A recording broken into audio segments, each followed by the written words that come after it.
på sin gren og funderede, da pludselig hørte hun raslen i løven ved siden af. Og hendes hjerte det bankede og hoppede og fjerne vibrerede. Var det mon ham hun så længe hemmeligt havde holdt af? Jo, der på grenen der sad jo Per Ole og plirrede og blinkede. Han så så mandig og bredvinget ud i månens skær.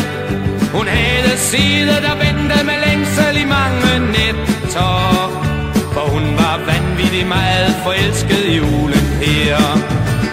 Hun råbte kvitte, vitte, vitte, vitte, vitte, vitte, vitte, vitte, vitte, vitte, vitte, vitte, vitte, vitte, vitte, vitte, vitte, vitte, bom, bom, bom, bom, bom, bom. Han svarede kvitte, vitte, vitte, vitte, vitte, vitte, vitte, vitte, vitte, vitte, vitte, vitte, vitte, vitte, vitte, vitte, vitte, vitte, bom, bom, bom. Og Per forstod, at han også var ramt af Amors pile. Ja, kort fortalt var han næsten småblind af kærlighed. Og hele skoven omkring dem blev med et bare deres.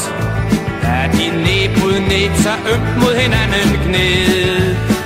Og sølver månen lyste på to små forelskede uler. Og at dette kan selv vi mennesker måske forstå, selvom vi ikke er kloge og vise som uler. Kan vi dog lære noget af visen som lyder så. Hun råbte kvitte, vitte, vitte, vitte, vitte, vitte.